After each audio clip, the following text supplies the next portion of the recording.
Hey, I want to welcome our listeners to Podcast Mastery. I'm Podcast Pete, and in the studio, I have Coach Crystal.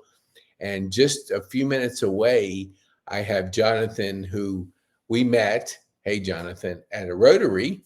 And he asked the best question I've heard in about 10 years. So he asked good questions. So we wanted to invite him on really to kind of dive into dive into mindset. So first, Crystal, you introduce yourself if anybody has not heard about you. And if you haven't heard about Crystal, you're going to hear about her. So go ahead, Crystal. Well, good morning. And again, Pete, thank you for having me on. My name is Crystal. People call me Coach Crystal. I'm a health and wellness coach and a fitness instructor. And I do classes here at Overture on Mondays and Wednesdays. And I have a clinic in Marietta where we do a lot with weight loss and overall health and wellness alongside my brother, who is internal medicine physician who specializes in weight loss. Awesome. Okay.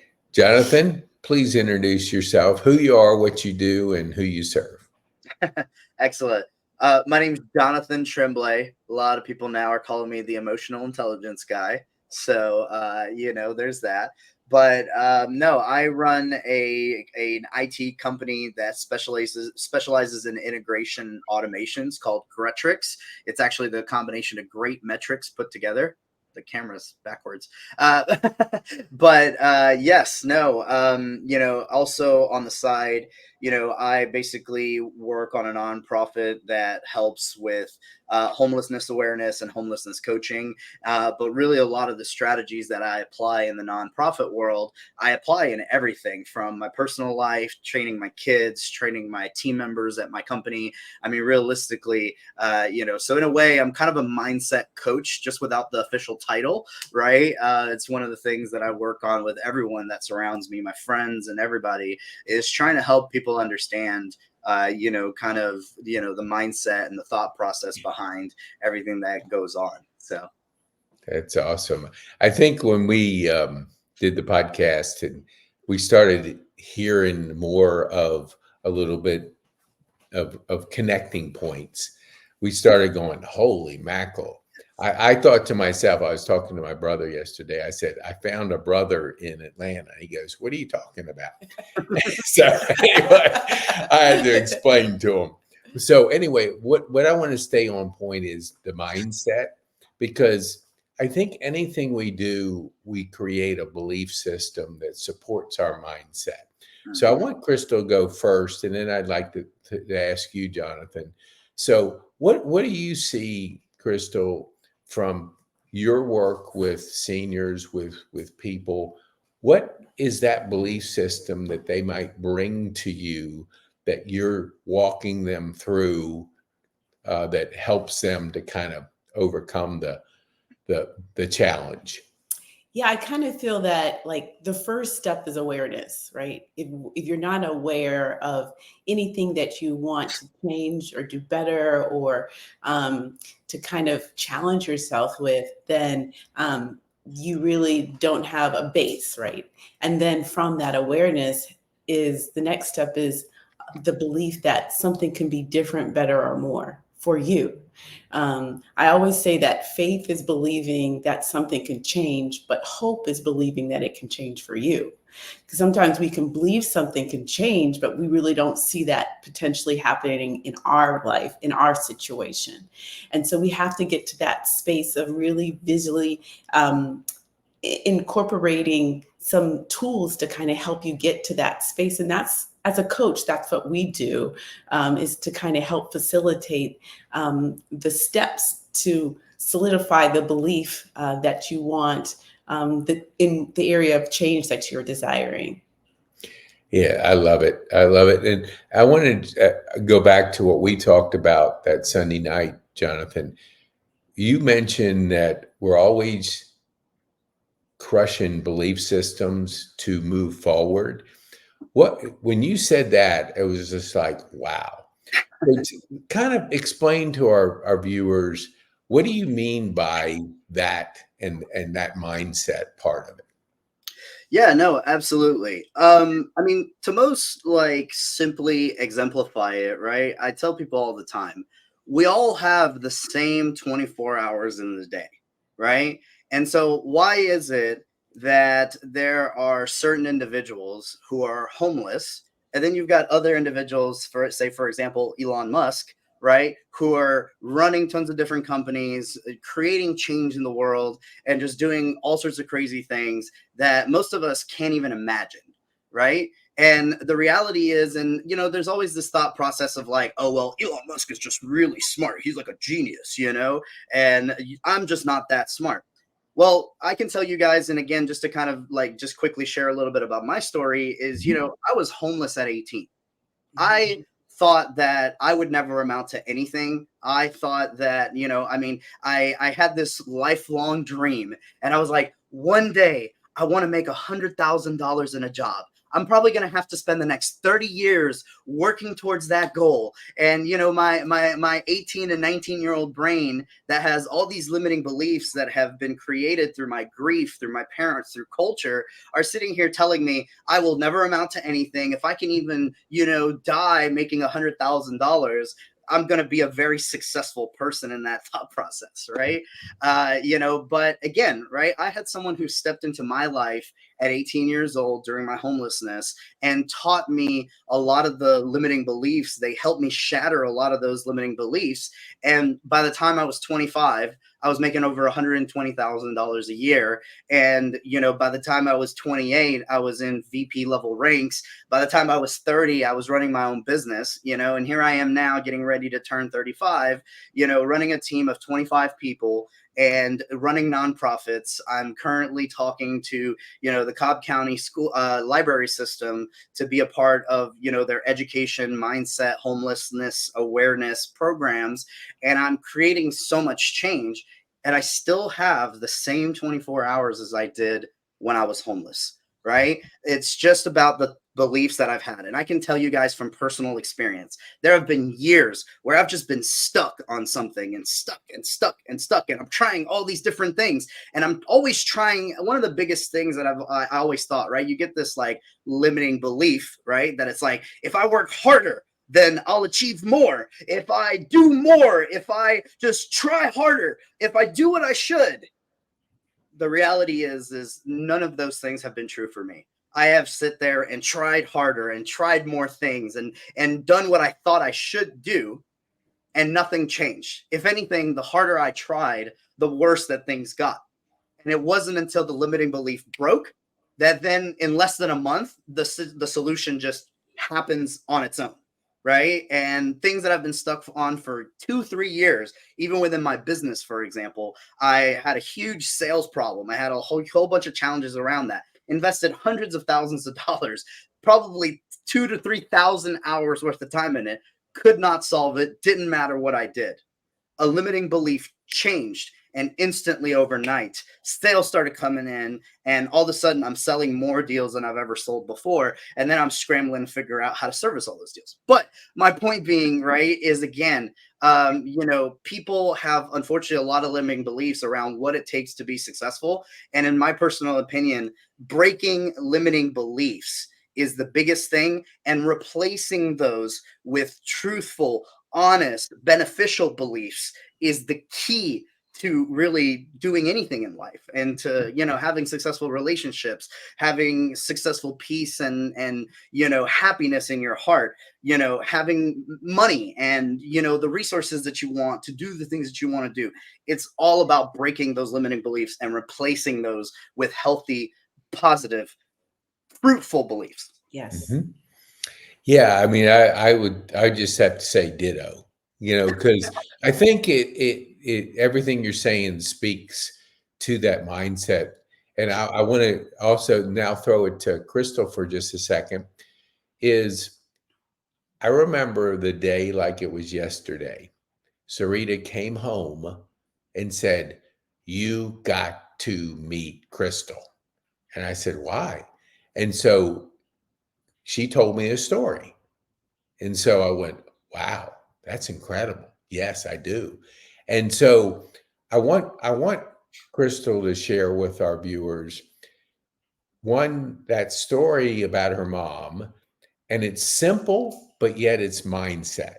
And I think she won't, I mean, we may not get into all the background, but she had a nice job, speech pathologist, speech therapy.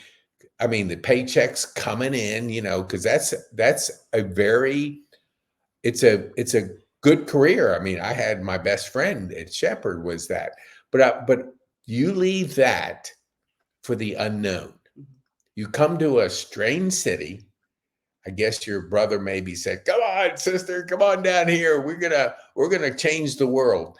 But you leave a regular paycheck for the unexpected. Yeah. What first share about your mom, just so people have a frame of reference, and your journey and what it took mindset wise to kind of get your hands or get your brain around it. Sure. Jonathan, I just wanted to say that what you said resonated with the fact that you were homeless and then somebody came along and gave you another viewpoint of how you can look at your life. And that's kind of how I got into fitness. To Pete's question, is that I had a mom who just didn't ever want to work out and was in a space where she needed it. And we provided her with all types of resources in terms of equipment, and she just never would access it or always say that she'd get to it, right? And so one day I decided to go to the gym with her, and I realized that that space was a very uncomfortable place for her. And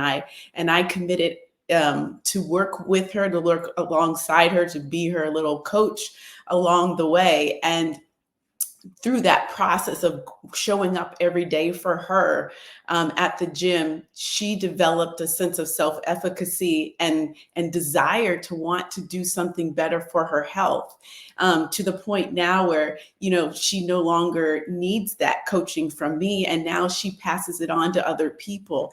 It has changed the whole trajectory of her life. It has significantly improved her health, not only physically, but mentally, and has given her a new lease on life. And so mindset is something that,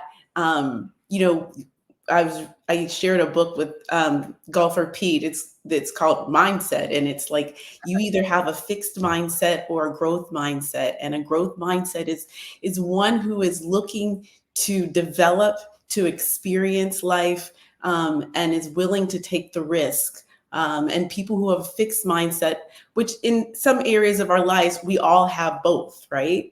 But that fixed mindset is wanting to stay safe. And people, like you said, Jonathan, will stay safe because they've been taught that this is their limitations, that they are in an environment where they don't see anything different. And I always say to people, where you sit is what you see, and what you see is what you'll get. So if I'm sitting in a space where nothing is happening for me and I don't see anything happening for me, then that is something that I will develop as my truth. And so I think having that community around you and people speaking into your life and you're seeing something different and better will help propel you forward in that growth mindset development. Wow. I can't say anything to that. That's so good. I have so much to say to that, Crystal. Mm-hmm. You and I are going to be best friends because I can really tell you get it. It's so crazy. Everything that you said, I basically try to teach to people in so many different ways. I use a little bit of different verbiage, right? I love what you said, right? As far as like what did you say? What you see. Where you sit is where you see, and what you see is where you go. That's amazing, right? So for example, right? Like I was explaining to Pete, and see, so just to kind of give a little bit of background to you, Crystal, and for anyone else to kind of see the difference between probably like Crystal's journey and my journey, right? I had mentioned to Pete that like one of the things that happened to me is, again, like I became suicidal at the age of 5. Right. I was in such a traumatic environment with my parents. They just had no emotional intelligence training or education, came from a family full of generational curses and things of that nature. And so I was suicidal at the age of 5. And frankly, a lot of what I saw was the damage of emotions in my environment, right? Emotions were just being flung around like toxic waste everywhere, right? And in my personal, experience, I was like, man, every time emotions get involved, things go really bad really quickly, right? And so at 5 years old, I distinctly remember literally making the conscious decision to say, emotions are the devil and logic is king. And so from the age of 5, I trained myself to just shut down my emotions. And so I became almost like this robotic individual, right? Every decision that I made was strategized. Every decision that I made was logical. I mean, and conceptually, over time, what ended up happening is I mastered the art of logical decision making and logical understanding. And that's what honestly like propelled me very, very well in the corporate world where everything is logic based, right? Within 2 to 3 years, I went from having zero experience in the corporate world to being a VP like that because of that capability to simply control my emotions, have none whatsoever, and make every decision in a logical mindset. Now, to Pete's point, right? Since that time, especially running a business was one of the most emotionally awakening moments of my life. Right. Once, in the corporate world, you can even literally lead teams. You can become a VP. You can become very successful with very little emotional intelligence because you don't even have to treat team members with emotional intelligence, really. Right. I've always been a loving and caring person, and just be aware of that is like, love is not necessarily an emotion. It's a state. Right. So I was always very loving and very caring about people, but at the same time, I kind of treated everyone with very little to no emotion. But once I started actually trying to run my own business, it became very, very difficult for me to create a loving environment that had no emotions involved. And that's kind of what brought about my emotional awakeness. So just to kind of like set that background, as you guys hear me talk, and, this is so interesting to me because I see Crystal and she understands the same concepts that I do, but she uses a lot of emotional, verbiage to what she's teaching. Whereas me, my verbiage is very logical in nature, which is very interesting. So again, right, like where you sit is what you see, and what you see is what you get, right?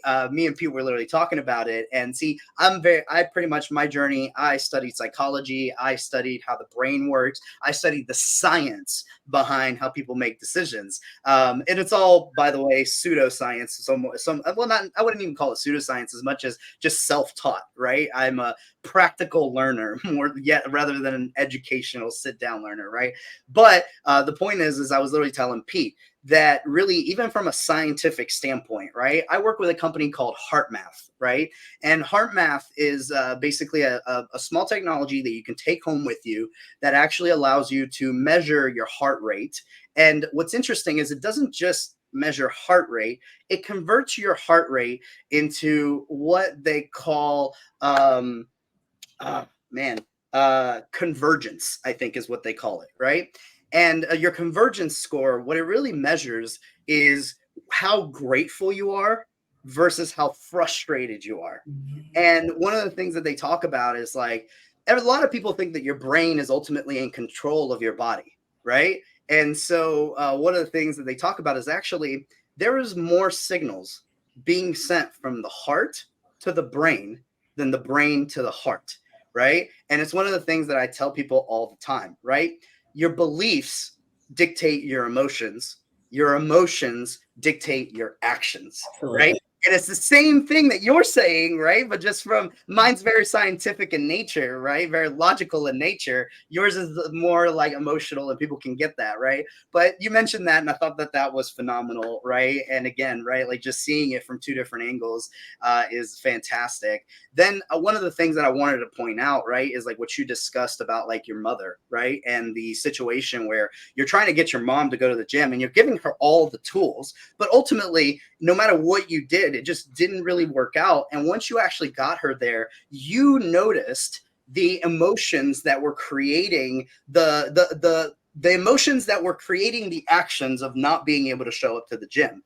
And then eventually what you did through your coaching is you changed the belief system that was creating the emotions that then created the positive reaction. And this is one thing that I teach people all the time is I'm like, you guys don't understand, like the majority of people don't understand that when things are hard for you emotionally, you are having to work 10 times as hard to perform the same action that someone who feels good emotionally doing the action for them to second nature. Not only do they want to do it, not only is it easy for them to do it, but they want to do it because they get positive emotions. And so it's so important to make sure that, again, your beliefs, your emotions, and your actions are all in line with what you're trying to achieve. When your emotions are telling you, man, your logic is telling you, hey, I really need to do this, but your emotions are telling you, I really don't want to do this, you will struggle and you will fight and everything will be hard for you.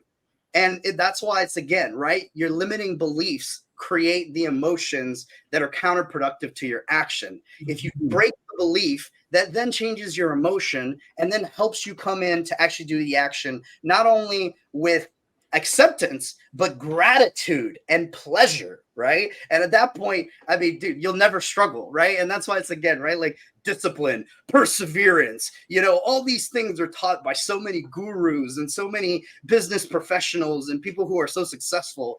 And it's like, you can achieve success that way. Don't get me wrong. I've done it, been there, done that. Whether you will be happy, whether you will have joy, whether you will actually be able to appreciate the success that you've had, totally different ballgame, because you will always be in this situation where you're always struggling to maintain what you've built, right? So anyway, I know that was a lot, but I just had to speak to all of that. You are right on the money. That's A+. And if you could watch Crystal command a room, it's amazing. It's like when you emotionally are vested in what you're doing and you're aligned with everything that you do, every word that comes out of your mouth is kind of a truth in how you're speaking. So, I mean, when Sarita came home and told me what they were experiencing at the community center, it was almost like I couldn't call her quick enough to know that she made such an impression on a person that person immediately told the story. Then when I saw it firsthand, I was going, wow, that's aligned.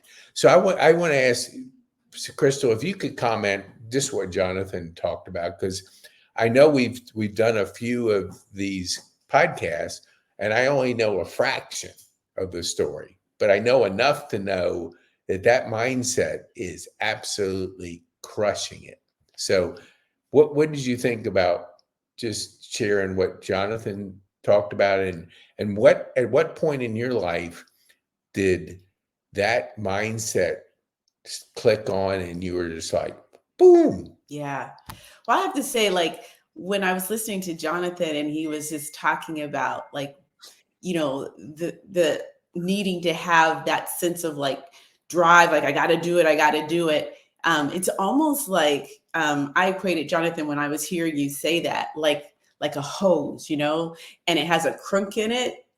Water is still coming out, but it's the pressure that you could get if you untwist that. The flow would be so much better and stronger and consistent.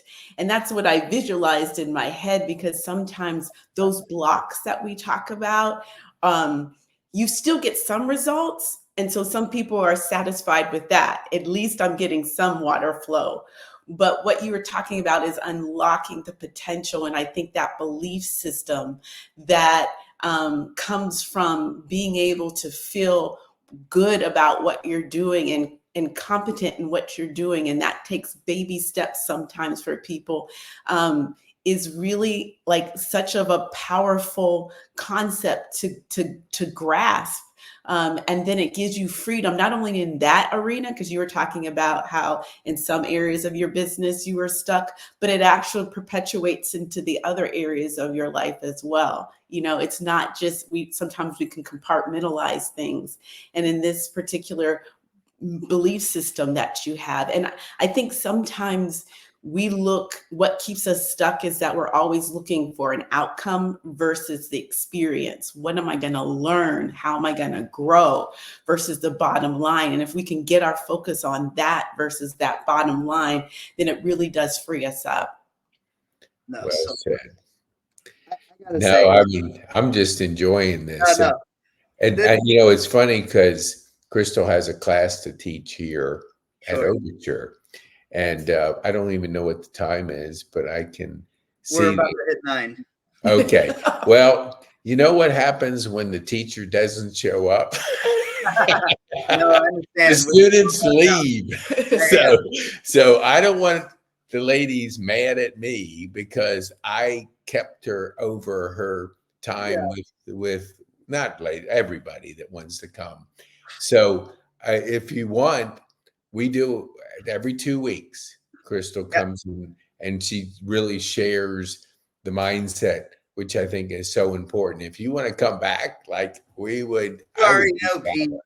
Okay. You already know I'm down. I mean, this Okay.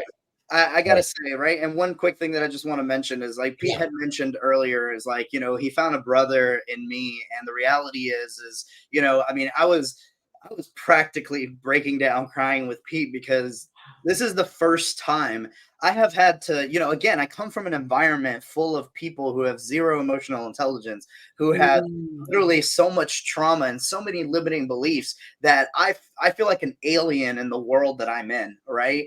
And now finding Crystal, and I mean the imagery and the ability of Crystal to turn around and even take the logical concepts that I teach people every day and come up with such an amazing imagery as like that hose. By the way, I'm stealing that, Crystal. Just Absolutely. Absolutely. Yeah, it is a good one. the reality is Crystal, you and I and Pete, I mean, the three of us have got to get together. But yes, I would love to be here on the next podcast. And I mean, this is just amazing. I mean, this is for the first time ever in the last 2 to 3 weeks. I have met more people who understand what I had to learn the hard way, that I had to learn on my own and by myself, than ever before in my entire life, and so this is incredible. I would love to be here as many times as you'll have me, Pete, honestly. Well, I tell you what, I will take you up on it. And you said one word, many times as you'll have me. Okay. Many, I'm going to focus on that one word. Okay. Please, I'm curious. That's my mindset. 100%. So, because I don't think we can talk enough about the importance of the mindset. Absolutely. And so I love it that viewers get to hear different viewpoints, analogies, examples, pictures in your mind to really understand how important it is. So thank you, Jonathan, for being a guest. So nice meeting you, Jonathan. I love your passion for this. Love it. Love it. Thank you, Crystal. As a former emotional intelligence prosecutor, I feel often like Paul trying to now evangelize on what Absolutely. I Absolutely. I love it. I love it. Awesome. All right. Well, thank you guys so much. Get All to your right. class and, really appreciate being on the podcast. Thank you so much. Awesome. All right. Good day. And we'll be talking, and thanks for taking the time to share. All right. Thanks for our viewers too.